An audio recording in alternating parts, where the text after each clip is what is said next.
তো এপিসোড 6 এর শুরুতে দেখি উশু ইউজুর ল্যাপটপে তার লেখা নভেল দেখতেছে আর এদিকে ইউজু ভাবতেছে এখন যা কিছু হচ্ছে সব যেন একটা স্বপ্ন হয় আর ইউজু ভয় পেতে থাকে আর একবার এখানে একবার ওখানে পায়তারি করতে থাকে এবং বলে এত মনোযোগ দিয়ে পড়তেছে কেন, তাহলে কি আমার নভেল তার ভালো লাগলো? তো উশু কিছুক্ষণ পর বলে ইউজু এসব কি, আর ইউজু একটু নার্ভাস হয়ে বলে স্যার এটা তো ওয়েব নভেল, এগুলো তো আমি লিখি নাই। তো উশু বলে একটা মিথ্যা বললে অনেকগুলো মিথ্যার আশ্রয় নিতে হয়, তাই একটাও মিথ্যা বলবো না। আর ইউজু বলে স্যার আমি সত্যি কিছু জানি না। তখন উশু সেই সব ডায়লগ বলতে শুরু করে যেগুলো ইউজু তার কাছ থেকে শুনে নিজের নভেলে লিখেছিল। উশু রেগে বলে কিছু সীমা থাকে আর তুমি সব সীমা ছাড়িয়ে গেছো, এখনো নিজের ভুল স্বীকার করতে পারছো না। অবশেষে ইউজু নিজের ভুল স্বীকার করে নেয় আর বলে স্যার আমি কি করব বলেন, আপনাদের চারজনের কেমিস্ট্রি এতটাই ভালো আমি আমার কল্পনাকে থামাতে পারিনি। আমি এই নিয়ে একটা ওয়েব নভেল লিখে ফেলেছি যা ভাইরাল হয়ে গেছে, তাই আমাকে এটা চালিয়ে যেতে হয়েছে। উশু রেগে তাকিয়ে থাকে আর বলে এত বাজে চিন্তা তোমার মাথায় এলো কোথা থেকে? যাই হোক এখনই এটা ডিলিট করো।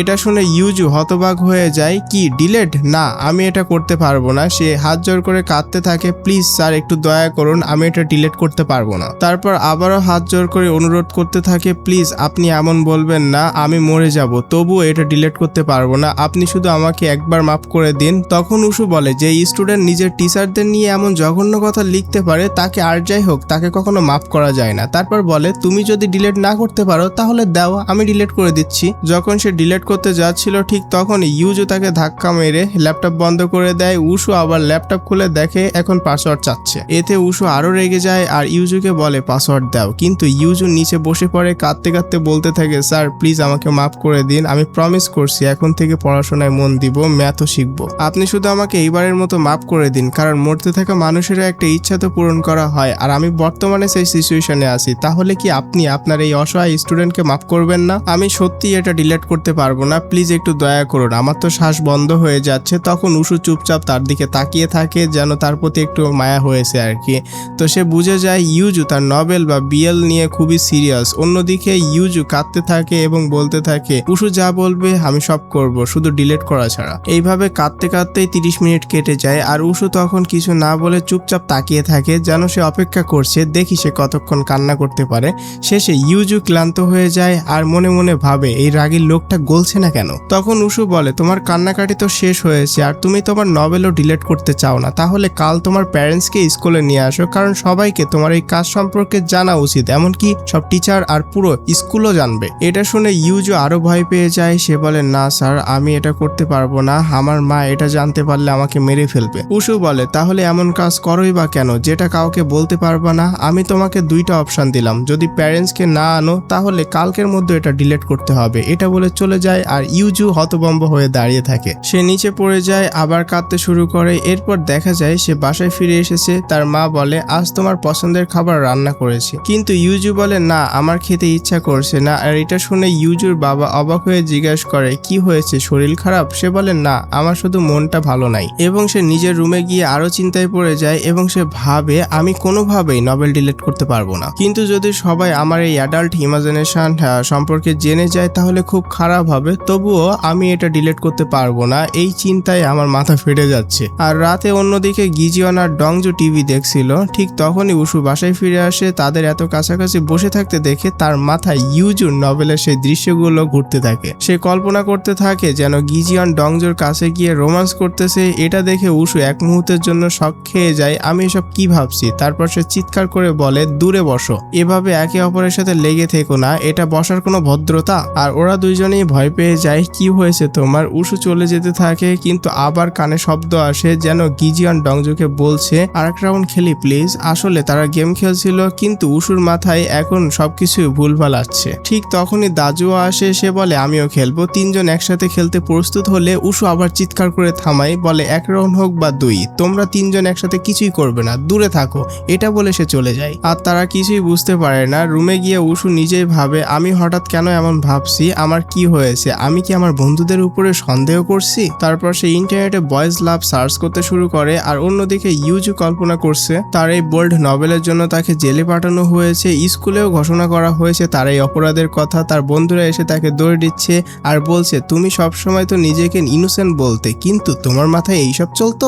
এবং সে আরো ভাবে তার মা এসে রাগ করে বলে তুমি আমার সম্মান নষ্ট করে দিয়েছো। তার টিচাররাও তাকে বকছে, কেউ বলছে তুমি আমার ইজ্জত নিয়ে খেলেছো। এসব দেখে ইউজু আরো ভেঙে পড়ে। আর এদিকে দেখি শুধু একমাত্রই তার বাবা সবাইকে বলছে আমার মেয়ে নিষ্পাপ, সে কিছুই করেনি, এসব মিথ্যা। ইউজু হঠাৎ দেখে 4 জন টিচার তার দিকে এগিয়ে আসছে, তারা কোথায় যেন তাকে নিয়ে যাচ্ছে। ইউজুর হাত জোর করে কিছু একটার উপরে রাখে এবং উশু হাতুড়ি দিয়ে তার হাতের উপরে আঘাত করবে। সে ভয় পেয়ে চোখ বন্ধ করে আর বুঝতে পারে এটা সবই তার একটা দুঃস্বপ্ন ছিল। কিন্তু উশুর কথাগুলো এখনো তার মাথায় ঘুরছে। একটাই প্রশ্ন, এখন আমি কি করব? আমি ঠিক মতো ঘুমাতেও পারছি না, এতটাই ডিপ্রেশনে আছি। পরের দিন স্কুলে আসে, সে দেখে উশু দ্রুত চলে যাচ্ছে, তাই সে খুশি হয়, ভাবলো বেঁচে গেলাম। কিন্তু উশু তাকে দেখে ফিরে আসে এবং বলে আমার সাথে চলো। সে তাকে বসিয়ে জিজ্ঞাসা করে তুমি কি নভেল ডিলিট করেছো? তখন ইউজু তার গল্প বলা শুরু করে কিভাবে তার জীবনে আগে অন্ধকারে ভরা ছিল আর সবাই বলতো সে পড়াশোনা করে না, কিন্তু যখন সে নিজের কল্পনায় ডুবে গল্প লেখা শুরু করে তখন তার জীবনে আলো আসে।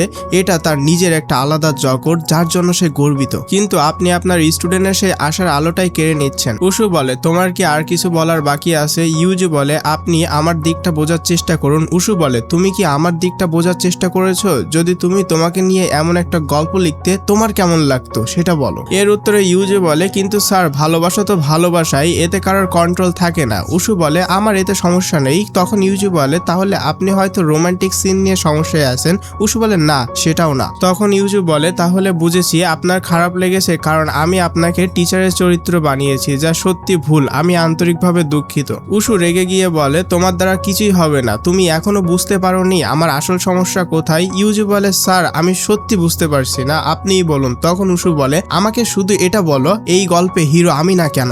আর ইউজু এটা শুনে অবাক হয়ে যায়, বলে স্যার আপনি এটা কি বলতেছেন? তখন উশু বলতে শুরু করে তোমার নভেলে যখন ওরা দুইজন এক হয়ে যাবে তাহলে আমার কি হবে? আমি তো একাই থেকে যাব। ইউজু বলে কিন্তু স্যার আপনি তো এখানে হচ্ছে সেকেন্ডারি ক্যারেক্টার। এতে উশু তো আরো রেগে যায়, বলে কি সেকেন্ডারি?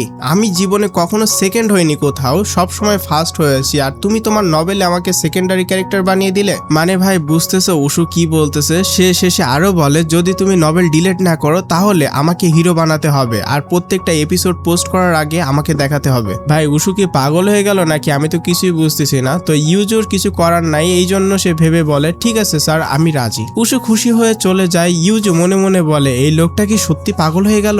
এরপর দেখা যায় স্কুলে একটা বিখ্যাত প্রোগ্রামের শুটিং হবে যাতে স্কুলের জনপ্রিয়তা বাড়ে এবং প্রিন্সিপাল সবাইকে ডাকে এবং সবাইকে দায়িত্ব দেয়, কিন্তু উশু সরাসরি না বলে দেয়। প্রিন্সিপাল অবাক হয় আর রিকোয়েস্ট করে, কিন্তু উশু কিছুই বলে না এবং চলে যায়। দাজু বলে আমি উশুকে রাজি করাবো, আপনি চিন্তা করবেন না। আমরা দেখি তারা তিনজনই খুবই চিন্তিত কারণ উশু স্কুলে যে শুটিং হবে তাতে একেবারে সোজাসুজি না করে দিয়েছে। সে বলেছে সে এই টিভি প্রোগ্রামে অংশ নেবে না। এই কারণে দাজু উশুর সাথে কথা বলতে আসে, কিন্তু উশু দেখা মাত্রই সে সরাসরি বলে দেয় সে কিছুতেই রাজি হবে না। তখন দাজু বলতে থাকে আমি তোকে 3rd ক্লাস থেকে চিনি, তোর কষ্টগুলো আমি খুব ভালো করে জানি, সেদিন তোর সাথে ঠিক কি হয়েছিল যার জন্য তুই শুটিংকে এত ঘৃণা করিস।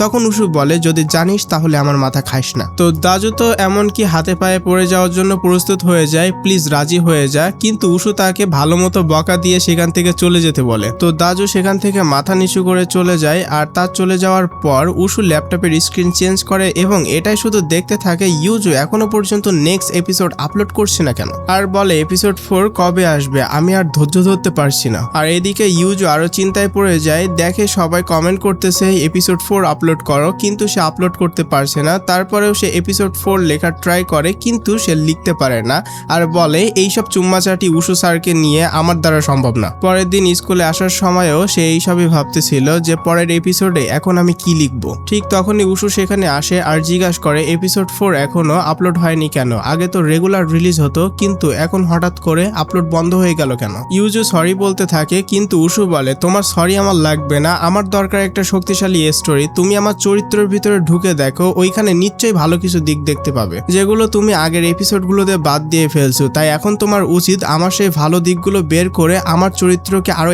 স্ট্রং করে তোমার নভেলে সব ঢেলে দেওয়া উচিত। ইউজু বলে ঠিক আছে স্যার আমি চেষ্টা করে দেখবো। উশু এটা শুনে চলে যায় আর ইউজু রেগে গিয়ে বলে এই লোকটা আমার জীবনটাই তেনা তেনা করে দিচ্ছে। এরপর আমরা দেখি গোয়া ইউজুর সাথে স্কুলের টিভি প্রোগ্রাম নিয়ে কথা বলছে আর বলে আমি চাই না পুরো দুনিয়া আমার মিস্টার ডংজো স্যারকে দেখুক। ঠিক তখনই ইউজু সামনে থেকে উশুকে আসতে দেখে, তাই দ্রুত সেখান থেকে সে পালিয়ে যায়। আর ক্লাসের বাইরে দাঁড়িয়েও তার মনে হচ্ছিল উশু আছে, তাই সে ঘুরে দাঁড়ায়, কিন্তু সেখানে উশুর মতো কাউকে আসতে মনে হয়। আসলে ভয় পেয়ে সে অন্য এক টিচারকে উশু ভেবে ভুল করছিল ইউজু। কিন্তু এবার সে আসল উশুকে দেখে ভয় পেয়ে ক্লাসে ঢুকে যায় আর উশু তাকে শুধু ডাকতেই থাকে। এরপর ইউজু ম্যাথ বই বের করে পড়ার চেষ্টা করে, কিন্তু মুখের এক্সপ্রেশন দেখে বোঝা যাচ্ছিল সে একদমই আগ্রহী না। গোয়া জিজ্ঞাসা করে, তুমি ম্যাথকে এত ঘৃণা করো কেন? যখনই দেখো মুখটা এমন করে ফেলো। ইউজু অস্বীকার করতে থাকে। ঠিক তখনই উশু আসে আর ক্লাস নেওয়া শুরু করে। তো ক্লাস শেষ হওয়ার পরেই সে ইউজুকে তার নভেলের চরিত্র নিয়ে লেকচার দিতে থাকে, কি যোগ করতে হবে, কিভাবে চরিত্রকে আরো ইন্টারেস্টিং আর ভালো বানাতে হবে। আর এদিকে তার বন্ধুরা সব দেখতেছিল আর বলতেছিল, বেচারি ইউজু ম্যাথে 4 নাম্বার পাওয়ার জন্যই আজ এই অবস্থা। উশু স্যার যেন ওর পেছনে লেগেই আছে। যদিও ক্লাসে আরো অনেক মেয়ে আছে যারা ম্যাথে ভালো না, কিন্তু শুধু ইউজুই ফেসে গেছে। আর এদিকে উশু বলতে থাকে, যেভাবেই হোক আমার চরিত্রকে সব থেকে ভালো দেখাতে হবে, না হলে আমি তোমাকে ছাড়বো না। এরপর আমরা দেখি ইউজু এপিসোড 4 লেখা শুরু করে এবং সে লেখে ডংজু যখন গিজিয়নের বাড়ি আসে সে অবাক হয়ে চারপাশে দেখে এত বড় বাড়ি। আর গিজিয়ন তার জন্য অপেক্ষা করছিল। আর ডংজু জিজ্ঞাসা করে, তুমি কি এখানে একাই থাকো? কিন্তু গিজিয়ন উল্টা প্রশ্ন করে, তুমি এত দেরি করলে কেন? নিশ্চয়ই তুমি উশুর সাথে ছিলে, তাই না? ডংজু বলে, না, আমি তাড়াতাড়ি আসার চেষ্টা করেছিলাম। গিজিয়ন তার কাছে এসে তার মুখে এমন ভাবে হাত দেয় এবং বলে, চুপ করো, এখন তোমাকে 1 কোটি ইউয়ান শোধ করতে হবে না। ডংজু শান্তভাবে বোঝাতে থাকে, তুমি আমার এমন কেউ নও যে আমার সাথে তুমি এমন করতেছো। গিজিয়ন বলে, আমি না আগের মতো আর নই যে শুধু তোমার জন্য কষ্ট পেতাম। এখন আমি শুধু তোমার গিজিয়ন হয়ে গেছি। তাই এখন তুমি যেখানে যাবে আমি সেখানেই থাকবো, তোমার সাথে লেগে থাকবো আর কাউকে তোমার কাছে আসতে দেব না, কারণ তুমি শুধু এখন আমার। আর এটা শুনে ডংজু অবাক হয়ে যায়। আর এই পুরো স্টোরিটা বর্তমানে উশু পড়ছিল, মানে ইউজু যা লিখেছে আর কি। উশু ইউজুকে ডাকে আর জিজ্ঞাসা করে, এই লাক্সারি বাড়িটা আমার চরিত্র না হয়ে গিজিয়নের কেন? আমি তো তোমাকে বলেছিলাম যে কি করতে হবে। ইউজু বলে, হ্যাঁ স্যার, আমি বুঝতে পেরেছি, আপনি মেইন ক্যারেক্টার। তো উশু বলে, তাহলে গিজিয়নকে আমার চেয়ে বেশি ধনী কেন দেখানো হয়েছে? শোনো, গিজিয়নের সবকিছু আমার চরিত্রকে রিপ্লেস করে দাও আর ভালো দিকগুলো সামনে আনো, আর এটা তুমি 1 ঘন্টার মধ্যে ঠিক করো। এরপর ইউজু আবার লিখতে বসে। এবার সে লেখে, উশু এসে গিজিয়নকে সরিয়ে দেয় আর ডংজুর কলার ধরে বলে, আমি থাকতে অন্য কাউকে ঘরে ঢোকাতে সাহস হলো কিভাবে? আর এই যে বাড়িটা দেখতেছো না, এই বাড়িটা আমার আর তুমিও আমার, আমি এত সহজে তোমাকে ছাড়বো না। ডংজু সব চুপচাপ শোনে। তারপর ইউজু বলে, স্যার কিছু ভুল হয়েছে। উশু বুঝতে না পেরে জিজ্ঞাসা করে, কি হয়েছে? ডংজু বলে, এই ডায়লগগুলো তো গিজিয়নের হওয়ার কথা ছিল, উশু কেন বলছে? আর ইউজু পরিস্থিতি সামলানোর চেষ্টা করে আর বলে, তোমাদের শুরুতে একটু অদ্ভুত লাগতে পারে, ধীরে ধীরে সব ঠিক হয়ে যাবে। কিন্তু ডংজু বলে, না, এতে হ্যাপি এন্ডিং হবে না। আর গিজিয়ন বলে, আমাকে হিরো বানানো হয়েছিল, কিন্তু এখন তো মনে হচ্ছে উশুই হিরো। ইউজু চিন্তায় পড়ে যায় আর রেগে গিয়ে উশুর মিউজিক বন্ধ করে বলে, তোমাকে হিরো বানাতে গিয়ে আমি বিপদে পড়েছি আর তুমি আরামে গান শুনছো? কিন্তু উশু কিছুই শোনে না আর আরামে আবার গান শুনতে থাকে। ইউজু হেসে বিষয়টা এড়িয়ে যায় আর বলে, স্টোরি একটু বদলালে ইন্টারেস্ট বাড়ে। এটা শুনে ডংজু রাজি হয়ে যায়, কিন্তু গিজনের মনে অনেক প্রশ্ন থাকে। কিন্তু উশু তাকে পাত্তা না দিয়ে আবার প্র্যাকটিসে ব্যস্ত হয়ে যায়। আর এইসব দেখে ইউজু আরো রেগে যায়, কিন্তু শেষে বলে, তোমরা অ্যাক্টিং ভালোই করেছো, তাই এখন আমি যেটা লিখেছি তেমনটাই করো ধৈর্য ধরে। সিন বর্তমানে শিফট হয়। ইউজু উশুকে বলে, স্যার এখন দেখেন তো স্টোরিটা কেমন হয়েছে? উশু দেখে এবং বলে, এখন সব ঠিক আছে, তাই তুমি পোস্ট করো। কিন্তু ইউজু যেটা করে, সে যেটা দেখাইছে সেটা পোস্ট না করে আগের স্টোরি পোস্ট করে এবং বলতে থাকে, আমি তো উশু স্যারকে এখন দেখালাম, সে হয়তো পরবর্তীতে ওয়েবসাইটে গিয়ে আমার নভেল আর দেখবে না এবং সে এটা ভেবে পোস্ট করে দেয়। আর এইভাবেই এই এপিসোডটা শেষ হয়। তো গাইস, পরবর্তীতে উশু যখন ওয়েবসাইটে গিয়ে দেখবে এবং সে দেখবে তাকে হিরো না বানিয়ে গিজিয়নকে হিরো বানানো হয়েছে এবং সেটাই পোস্ট করা হয়েছে, তখন কি হবে? তো জানতে হলে অবশ্যই পরবর্তী এপিসোড দেখতে হবে। তাই সাবস্ক্রাইব করে রাখো আর এই ভিডিওটি ভালো লাগলে লাইক এন্ড শেয়ার করতে ভুলো না। তো দেখা হচ্ছে পরবর্তী ভিডিওতে, সেই পর্যন্ত ভালো থাকবা, সুস্থ থাকবা, take care and bye by.